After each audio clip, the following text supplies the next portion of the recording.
우리가 방금 읽은 구절은 신학적으로나 기독교의 역사적으로나 굉장히 중요한 본문입니다. 왜냐하면 복음이 예루살렘으로부터 사마리아로 그리고 외국인들에게로 복음이 넘어가는 그 과정에 하나님이 역사하시는 내용을 지금 기록하고 있기 때문입니다. 교회 공동체를 뛰어넘는 복음의 역사가 일어나고 있다. 오늘 우리도 마찬가지입니다. 우리 하나님께서 우리 대전중앙교회를 주셨지만은 이 공동체를 뛰어넘는 것, 이것은 하나님의 역사이고, 또 이번에 발간된 우리 개간지를 통해서 또 이 매거진을 가지고 또 전도하고 나가고 하는 모든 일들, 우리 성도님들 수고 많습니다만 하나님께서 은혜 주시기를 바랍니다. 그런데 중요한 것은 뭐냐면, 이렇게 역사적으로 너무나 중요한 이 사건, 사마리아의 복음을 전한 것도 그렇지만 특별히 에디오피아 지역에서 온 에디오피아 일꾼에게 복음이 전해서 이 십자가의 복음이 전 세계로 퍼지게 되는 아주 중요한 이 출발이 오늘 이 본문의 내용인데, 이토록 중요한 일이 어떻게 시작되느냐? 우리가 생각할 때는 아주 중요한 일은 크고 위대하게 시작될 것 같지만 오늘 본문을 보면 아주 작은 일로 시작됩니다. 그 일이 무엇입니까? 별것 아닌 것 같은 명령 하나로 시작됩니다. 26절 말씀 같이 한번 읽어보겠습니다. 시작. 주의 사자가 빌립에게 말하여 이르되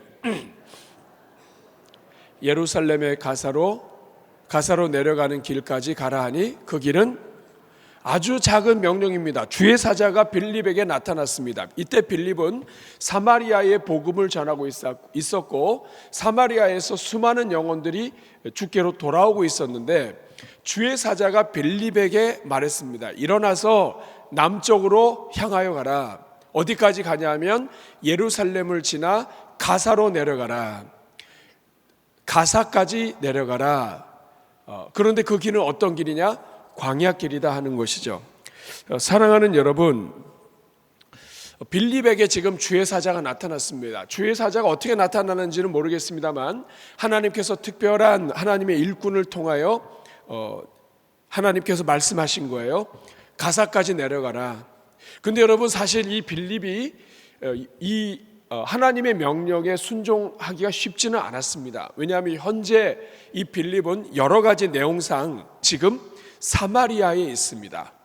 여러분, 사마리아에서 지금 막 부흥이 일어나고 있고 많은 영혼들이 구원받고 있는데 하나님이 가라는 거예요. 여러분, 지금 뭔가 잘 되고 있는데 조금만 더 하면 괜찮아질 수 있는데, 지금 이 모든 이 복음의 일을 시작해 놓고 뭔가 좀 이렇게 내 이름도 점점 유명해지고 있는 그때인데 가는 게 쉽겠냐고요. 오늘 12절 13절 말씀을 보시면, 빌립이 하나님 나라와 및 예수 그리스도의 이름에 관하여 전도함을 그들이 믿고 남녀가 다 세례를 받으니, 13절에 시몬도 믿고 세례를 받은 후에 전심으로 빌립을 따라다니며 그 나타나는 표적과 능력을 보고 놀라니라.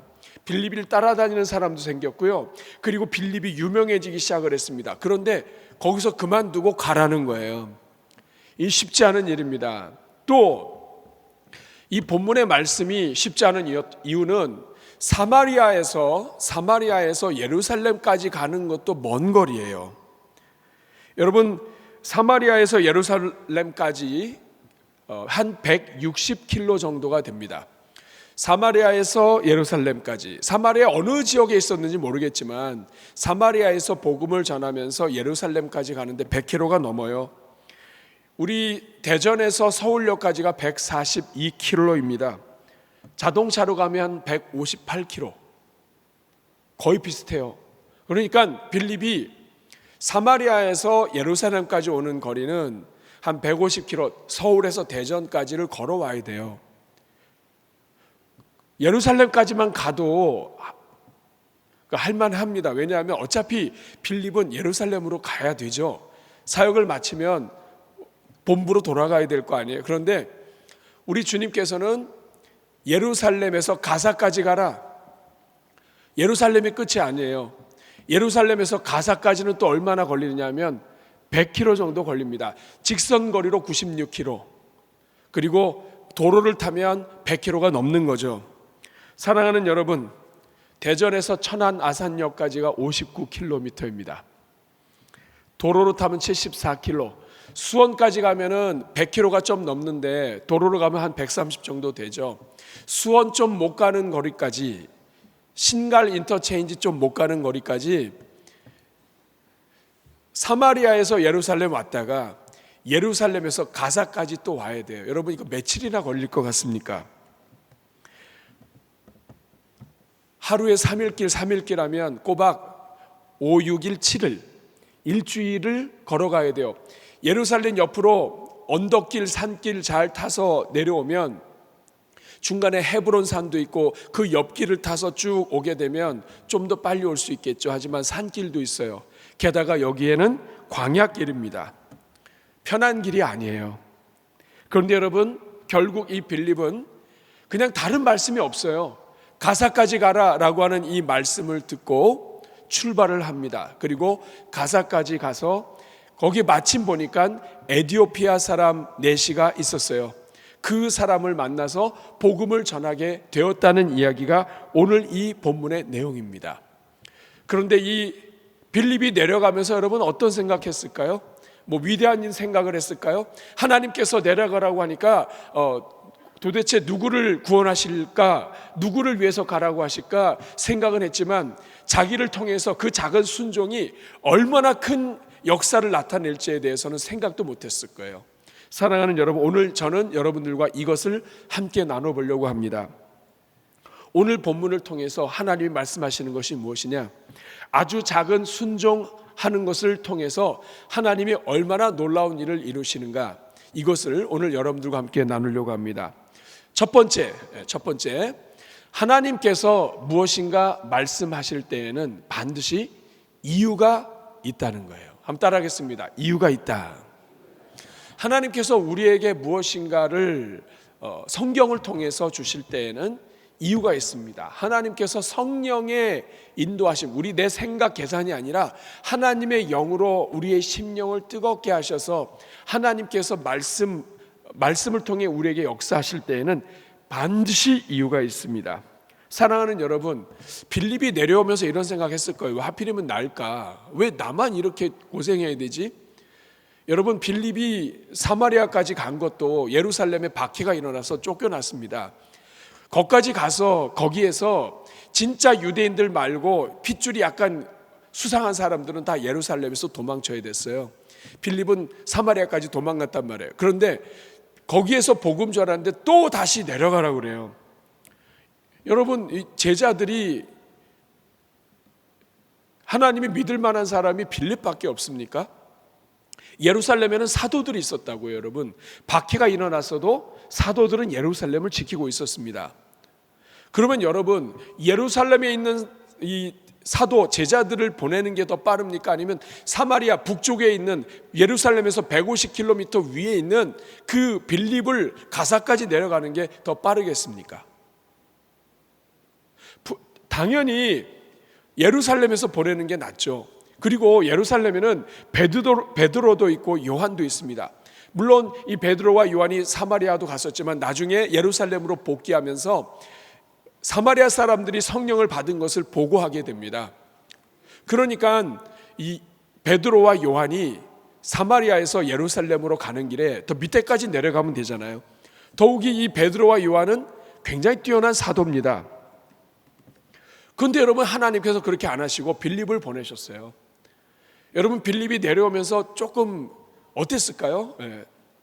왜 하필이면 날 이렇게 바쁘게 하실까? 물론 쓰임 받으면 기쁘긴 하겠지만 그 길이 광야길입니다. 산도 넘어야 되고 들도 건너야 되고 돌밭도 지나가야 되고 물이 없으면 갈 수 없는 길이에요.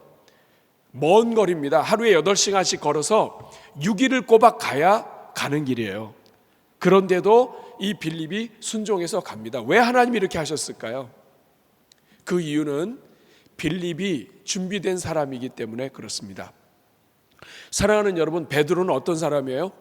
베드로는 주님께서 가라고 하면 갈 거예요. 순종을 합니다. 성령에 열려 있어요. 요한도 같이 갈 거예요. 그런데 베드로와 요한의 한계가 무엇입니까? 베드로와 요한은 유대인이에요. 그런데 이 베드로와 요한은 이방인들에게 복음 전하는 것은 아직까지 해본 적이 없어요.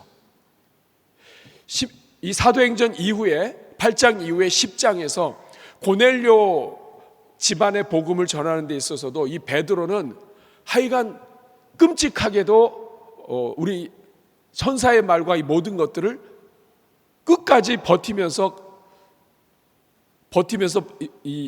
순종하지 않습니다. 환상을 보니까 환상에 온갖 잡다한 먹지 못할 음식 종류 짐승들이 다 내려왔어요. 하나님이 먹으라고 하니까 베드로가 못 먹겠다고 얘기합니다. 이제까지 저는 저렇게 더러운 것들을 못 먹었습니다. 이런 환상을 3번이나 봅니다. 하나님이 선하게 지은 것을 더럽다고 하지 말아라. 무슨 얘기입니까? 이방인들에게 복음을 전하는 것, 이방인들과 가까이 가는 것, 하나님이 기뻐하시는 일이니까 하라는 거예요. 3번이나 환상을 보고도 못합니다. 여기서 끝나지 않고 고넬료도 하나님께서 환상을 보고, 그리고 그 집안에도 하나님이 은혜를 주셔서 같은 환상을 보고 와서 이게 하나님의 뜻이구나 할 때 겨우 움직여서 가서 복음 전하는 사람이에요. 만약에 여러분 하나님이 베드로를 가사로 보내셨으면 어떤 일이 일어났을까요? 가사로 갔더니 에디오피아 사람이 있습니다.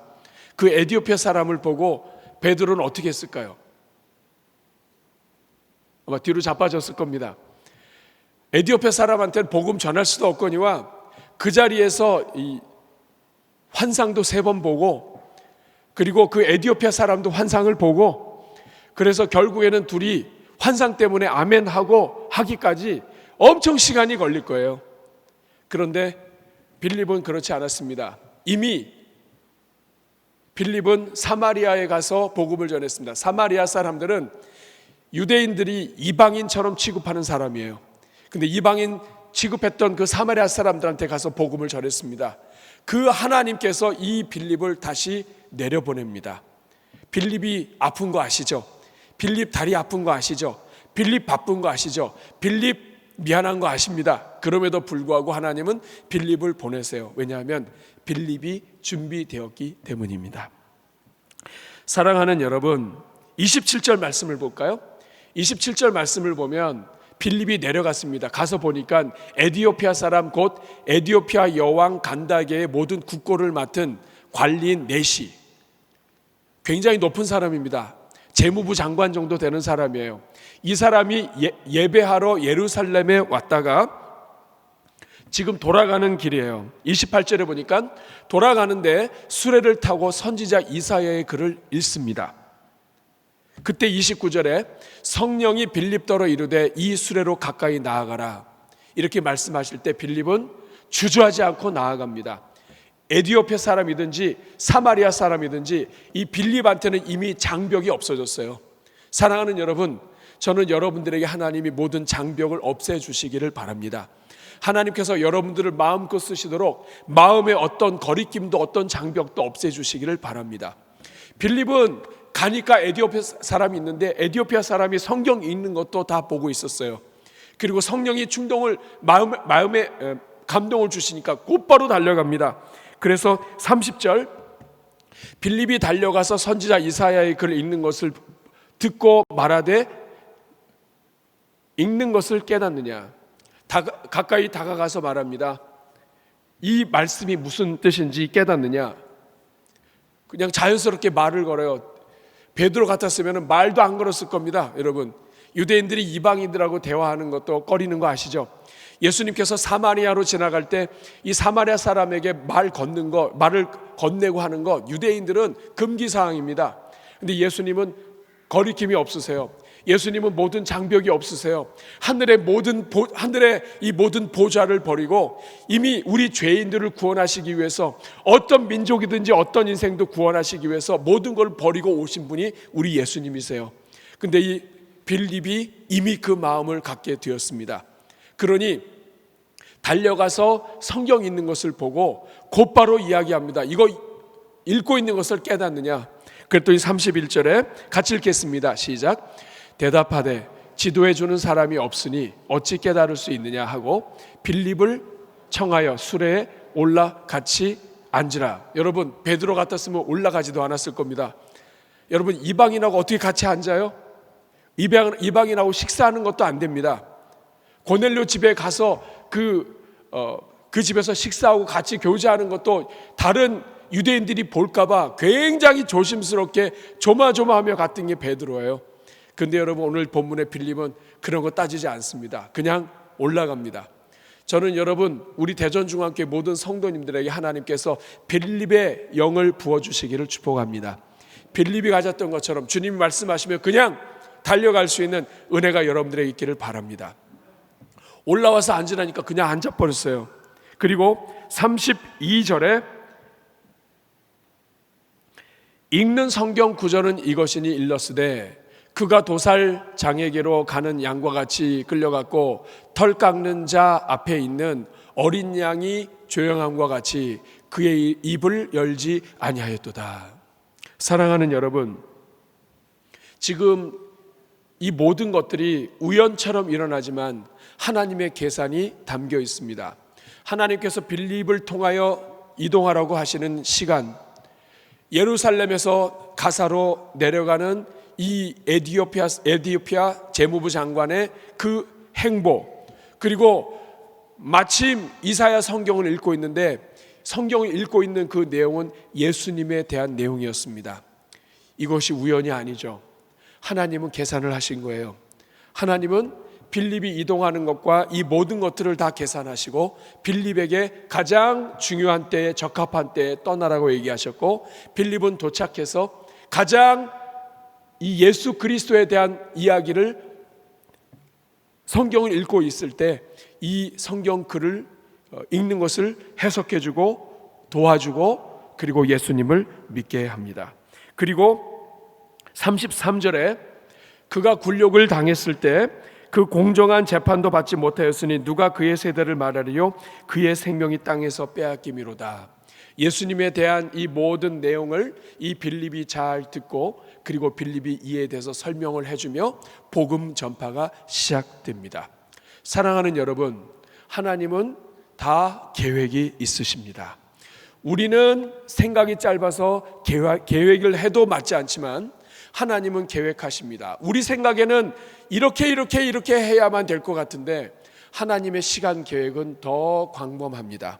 사랑하는 여러분, 우리 하나님께서 여러분들에게 마음을 주시고 우리 하나님께서 여러분에게 기도하게 하시고 우리 하나님께서 누군가가 생각나게 하셔서 그 영혼을 끌어안게 하실 때 여러분 그대로 순종할 수 있기를 바랍니다. 때로는 여러분들이 정말 어느 누구도 맡으려고 하지 않고 하는 그러한 가운데서도 하나님이 마음을 주셔서 정말 이름 없이 빛도 없이 조용한 곳에서 섬기는 그러한 일이라 할지라도 여러분 하나님이 여러분들에게 역사하시면 여러분 순종하실 수 있기를 바랍니다. 왜냐하면 하나님은 다 이유가 있으십니다. 하나님이 빌립을 보내신 데에는 이유가 있습니다. 준비되었기 때문입니다. 뒤집어서 이야기하면 누군가가 하지 않는데 오늘 나에게 하나님이 은혜를 주셔서 나로 하여금 사랑하게 하시고 나로 하여금 섬기게 하신다면 여러분 거기에는 이유가 있습니다. 하나님께서 여러분 통하여 무엇인가를 일하시고 싶으신 거예요. 자, 오늘 두 번째, 그렇다면 이렇게 이유가 있으신 하나님께서 명령하신 것을 순종할 때 어떤 일이 일어나는가? 한마디로 이야기하면 넘치도록 역사가 일어난다는 겁니다. 오늘 36절 말씀을 보겠습니다. 같이 읽습니다. 시작. 물 있는 곳에 이르러 그 내시가 말하되 보라 물이 있으니 내가 세례를 받음에 무슨. 여러분 빌립이 처음에 내려갈 때 어떤 일이 있었을까요? 빌립은 그냥 순종해서 내려갔습니다. 그런데 뜻밖의 사람을 만났어요. 빌립은 사마리아 사람들 만났으니까 대충 사마리아 사람이라든지 아니면 누군가가 있겠구나 생각을 했을 겁니다. 그런데 뜻밖의 만난 사람은 에디오피아 사람이었어요. 근데 그 에디오피아 사람에게 복음을 전하는 것도 쉬운 일만은 아닙니다. 그래도 빌립이니까 해봤으니까 이 부분에 대해서 사마리아도 했는데 빌립이 에디오피아 사람 하는 거 그래서 조금만 더 나아가면 되니까. 그런데 이 빌립이 이 에디오피아 사람이 이 말씀을 듣고 세례를 베푸는 데까지는 생각은 못했을 것 같아요. 그냥 복음을 전하는 것만 해도 사실은 감지덕지입니다. 왜냐하면 안 해봤던 일이에요. 성령이 사마리아 사람들에게, 그래도 사마리아 사람은 우리나라의 남한과 북한과 같아요. 예전에 동포였습니다. 그러니까 예전에 하나님을 믿었던 사람들이었기 때문에 사마리아 사람들은 그래도 성령을 받을 수 있다 생각했을 거예요.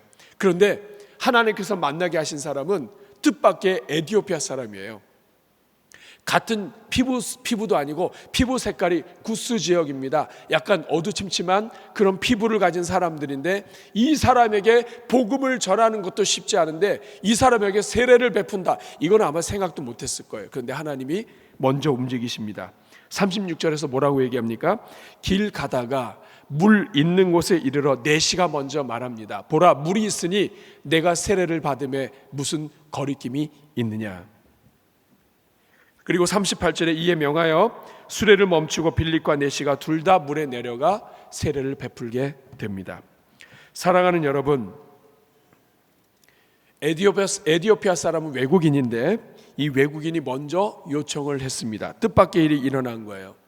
사랑하는 여러분, 여기서 우리는 굉장히 궁금한 부분을 생각하게 됩니다. 도대체 이 에티오피아 사람은 뭐냐?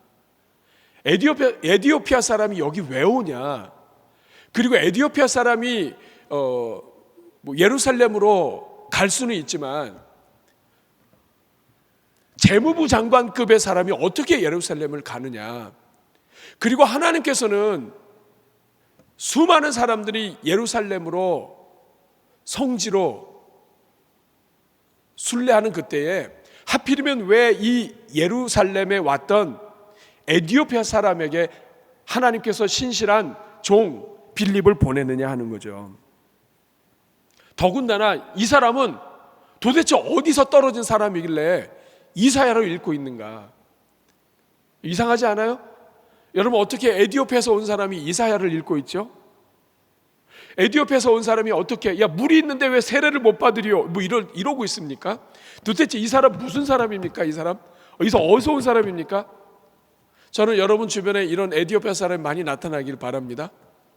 도대체 이 사람 어디서 온 걸까요?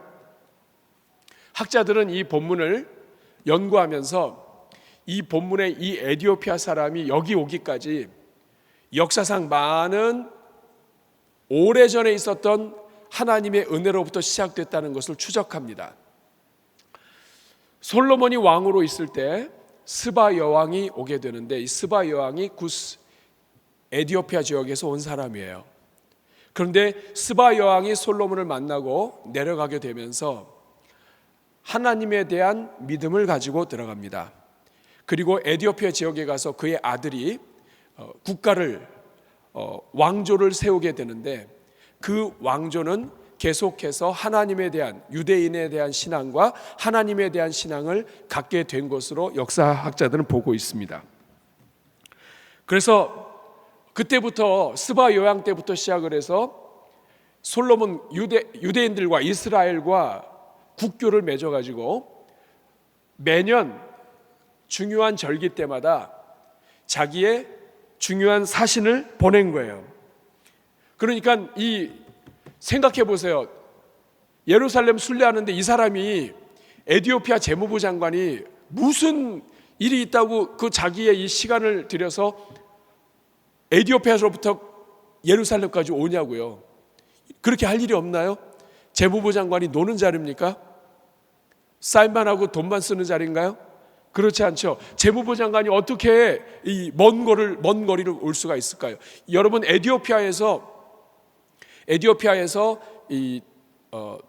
예루살렘까지의 거리는 굉장히 먼 거리입니다. 이거 어떻게 이 거리를 오면서 이 나라의 중직을 맡은 사람이 올 수 있었을까요? 학자들은 이 부분을 에티오피아가 옛날부터 솔로몬 시대 이후부터 사신을 보낸 것으로 이해를 합니다. 그러니까 지금 이 사람은 국가 대표로 온 거예요. 국가 대표로 와서 어느 누구나 쉽게 이 유월절 참여하는 것이 아니라, 절기를 참여하는 것이 아니라, 이 절기를 참여하면서 국가 대표로 와가지고 그렇기 때문에 자기의 높은 직분임에도 불구하고 이 편안한 여행을 하고 있는 거예요. 그리고 예루살렘에 갔다가 내려오는 길에 고민하게 된 거예요. 사랑하는 여러분, 이 사람이 왜 하필이면 이사야를 읽었을까요? 그리고 이 이사야를 읽는 동안에 그의 마음속에는 어떤 일이 일어났을까요? 그가 유월절을 맞이해서 예루살렘에 갔다가 예루살렘에서 일어났던 일들에 대해서 그는 경험하지 않았을까요? 어떤 한 사람이 십자가에 달려 죽었다는 이야기를 듣지 않았을까요? 성경에 이야기했던 메시아가 이스라엘에 나타났다라고 하는 것을 듣진 않았을까요? 이런 여러 가지들을 배경으로 한 채 이 사람은 자기의 사명을 마치고 자기 고국으로 돌아가는 길이었습니다. 그런데 이 고국으로 돌아가는 길에 하나님이 개입하신 거예요. 오랜 시절부터 유대교의 영향을 받고 그리고 계속해서 하나님에 대한 신앙의 뿌리를 가지고 있던 이 에티오피아 사람, 에티오피아라고 하는 나라에 하나님이 은혜를 베푸신 거예요. 하나님께서 복음을 전하시는데 수많은 다른 나라들이 먼저 복음을 받아야 했지만 그 모든 나라들을 제껴놓고 하나님이 에티오피아를 기억하신 거예요. 솔로몬의 지혜를 보기 위해서 멀리 왔던 스바 여왕과 그 후손들이 계속해서 사절을 보내고 절기 때마다 와서 이 관계를 맺었던 이 모든 것들을 하나님이 기억하시고 복음을 전파하게 하시되 본격적으로 이방 나라들에게 복음이 전파되기 전에 가장 먼저 하나님이 에티오피아에게 복음을 전하도록 하나님이 손을 쓰신 거예요. 여러분, 여기에서 우리는 중요한 것을 깨닫습니다. 하나님은 다 기억하세요. 하나님은 하나님을 위하여, 하나님의 나라를 위하여, 하나님의 영광을 위하여 아주 작은 것을 헌신한 것도 다 기억하세요. 하나님께서 이 에티오피아를 기억하셨습니다. 그리고 복음을 받게 하셨어요. 세례받게 하셨어요. 그 이후로 어떤 일이 일어났을까요? 이 사람은 세례 교인이 돼서 에티오피아로 돌아갑니다. 사신으로 왔었지만 세례를 받고 돌아갑니다. 그가 돌아가서 성경을 깨닫고 예수님에 대한 복음을 들은 것을 가지고 전파하고 살았을 겁니다. 그 역사는 그 이후에 나타납니다. 주후 330년 역사상 놀라운 일이 일어납니다. 그것은 세계 역사상 최초로 기독교를 국교로 받아들이는 나라가 만들어집니다. 그 나라가 바로 에티오피아입니다. 로마의 국교가 선언이 되고 그리고 로마의 복음화가 일어나고 하는 이 모든 일이 일어날 때 가장 먼저 이방 나라 가운데 가장 먼저 복음을 전해받고 국교가 기독교가 되는 나라 중에 하나가 바로 이 에티오피아가 됩니다. 영국은 아일랜드가 5세기에 복음을 받습니다. 그러나 에티오피아는 그 전에 먼저 복음을 받습니다. 사랑하는 여러분, 빌립의 작은 순종 하나를 통해서 하나님이 나라 전체에 은혜를 베푸신 거예요. 여러분, 이것이 바로 순종의 역사입니다. 로마는 에티오피아보다도 더 늦게 기독교에 받아들이고 국교가 승인이 되고 그리고 기독교에 대한 부분이 더 퍼지게 됩니다. 사랑하는 여러분, 이 모든 일들은 하나님의 작은 명령 안에서 시작이 되었고 하나님의 작은 명령을 순종하는 것에서부터 시작되었고 하나님은 어떤 분이시냐? 하나님의 나라와 영광을 위하여 아주 작은 희생을 한 그리고 오랜 시간 섬겨온 에티오피아라고 하는 그러한 지구상에 드러나지도 않는 그러한 나라에 하나님은 은혜를 베풀어 주신 것입니다. 그리고 이후에도 계속해서 이 구스 지역을 통해 하나님의 일꾼들이 계속해서 나타나게 됩니다. 그리고 초대교회 초기 500년에 중요한 영향을 이 지역에서 나타나게 됩니다. 이것이 하나님의 은혜예요. 하나님의 역사예요. 여기서 끝나지 않습니다.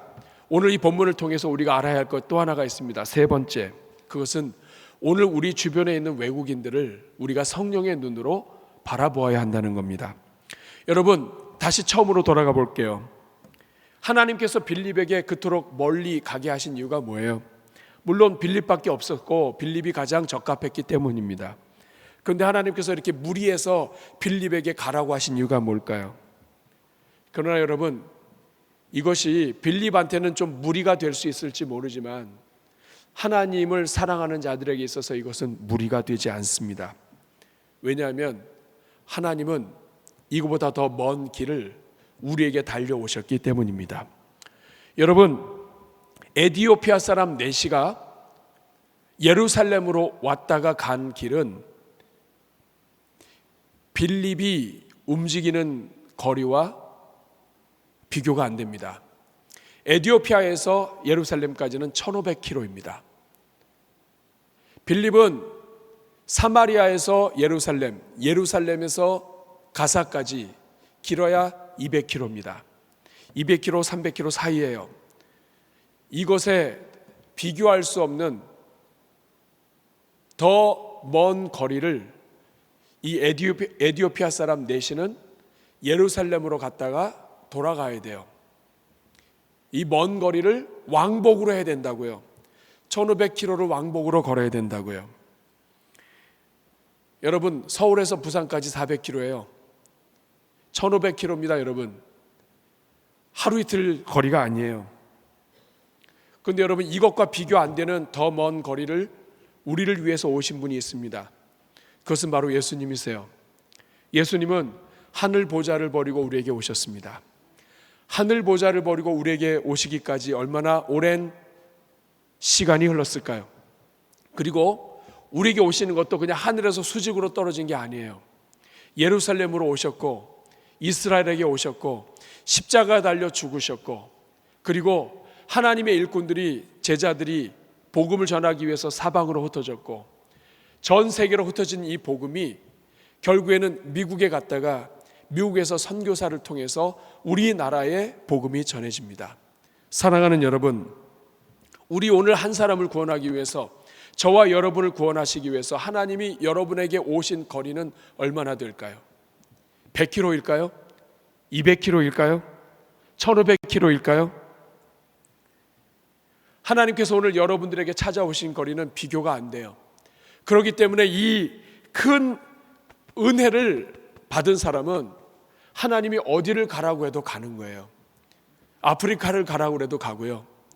하나님이 원하신다면 하나님의 이 복음을 들고 가는 거예요. 왜냐하면 하나님께서는 더 먼 거리를 우리를 찾아오셨기 때문입니다. 오늘 우리 주변에 있는 외국인들, 여러분, 이 사람들 가볍게 생각하시면 안 돼요. 이 사람들이 우리에게 오기까지 얼마나 먼 거리를 왔는지 아십니까? 가까이 있는 나라 중국도 거리가 가깝지 않아요. 몇 해 전에 중국 광주에서 온 중국인이 하나 있었습니다. 제가 광주를 찍어보니까 1991km예요.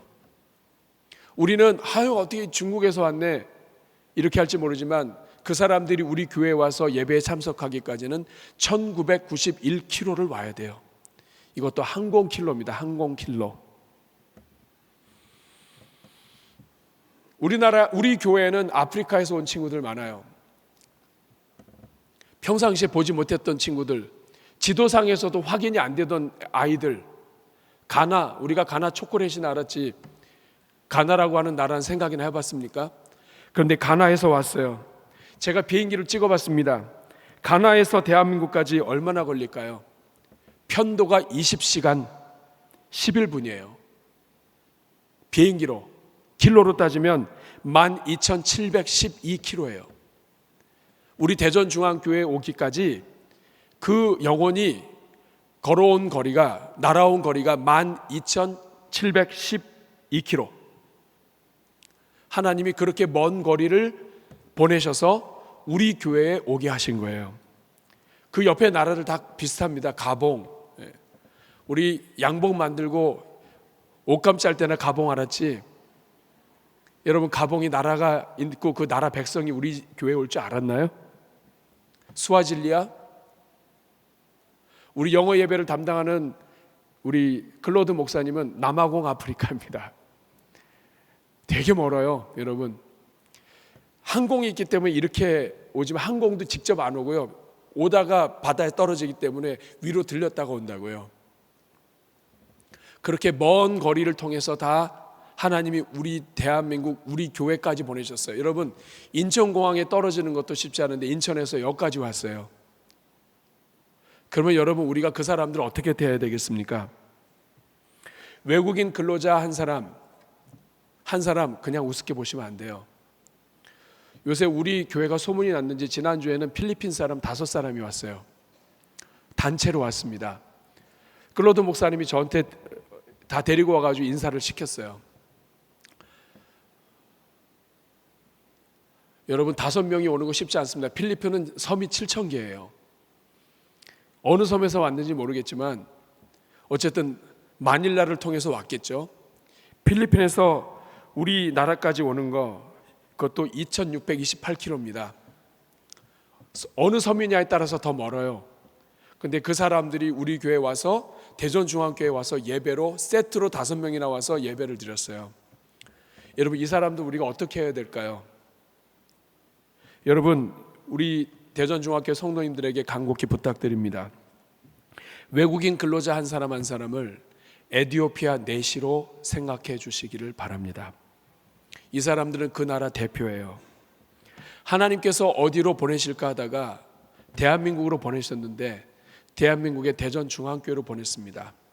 여러분, 우리가 많은 것을 가져서 에티오피아에서 오고 많은 것을 가져서 그 가나 가봉에서 오고 필리핀에서 오나요? 우리 교회보다 시설 좋고 우리 교회보다도 밥은 맛있지 않을 거라고 생각합니다. 밥 때문일 수도 있겠네요. 그렇지만 우리 교회보다도 더 잘 배려하고 더 따뜻하고 더 젊고 더 인사 잘하는 교회 없을까요? 그런데도 하나님이 우리한테 보내주신 이유는 무엇입니까? 우리 교회가 선교적 교회이기 때문에 그래요. 그리고 우리 교회가 이상하게 다른 교회들에 비해서 외국인들을 조금 더 잘 섬기는 교회로 소문이 나 있기 때문에 그렇습니다. 이 사람들이 예수님이 누군지 몰라요. 이 사람들 지금 당장의 관심은 지난주에 왔던 사람들은 다 근로자들이에요. 먹고 사는 게 힘들고 그리고 건강이 중요하고 한국에서 잘 정착하는 게 목적일지 모릅니다. 그런데 이들에게 복음이 들어가게 되면 내시 하나가 이디오피아 국교 기독교 국가가 되도록 하는 씨앗이 된 것처럼 이들을 통해서 하나님은 많은 일을 역사하실 수 있으십니다. 이들이 온 거리를 잊지 말아 주시기를 바랍니다. 이들이 먼 거리를 통해서 우리 대전중앙교회에 오기까지 하나님께서 이들과 함께 하셨다는 것을 기억하셔야 합니다. 그리고 하나님께서는 이 먼 거리를 이들이 오기까지 하나님께서 먼저 이들에게 역사하셨고 그리고 이들과 함께 하셨고 그리고 앞으로도 이들을 통해서 하나님은 더 먼 거리를 여행하실 것입니다. 우리를 위하여 하늘 보좌를 버리고 우리 가정으로 삶으로 오셔서 결국에는 예수님을 믿게 하시고 구원하신 그 하나님을 여러분 기억하실 수 있기를 바랍니다. 아무쪼록 우리 대전중앙교회가 시작은 미약하지만 외국인 근로자들 또 가난한 아프리카의 학생들 또 중국인들 우리 주변의 소수 민족들 우리 대한민국에서 선진국 대열에 들어간 우리 대한민국에서 어떻게 해서든지 살기 위하여 또 돈을 벌기 위하여 온 사람들이라 할지라도 이들을 이디오피아 내무부 장관, 재무부 장관, 내시처럼 여기고 하나님께서 이들에게 역사하셔서 하나님이 우리 대전중앙교회 하나님이 우리를 사랑하셔서 먼 길 오신 것처럼 우리의 기도와 우리의 눈물과 우리의 사랑이 멀리 멀리 퍼져가는 그런 교회가 되게 해주시도록 여러분 계속해서 기도해 주시기를 축복합니다. 우리 시간 같이 한번 기도하겠습니다. 이 시간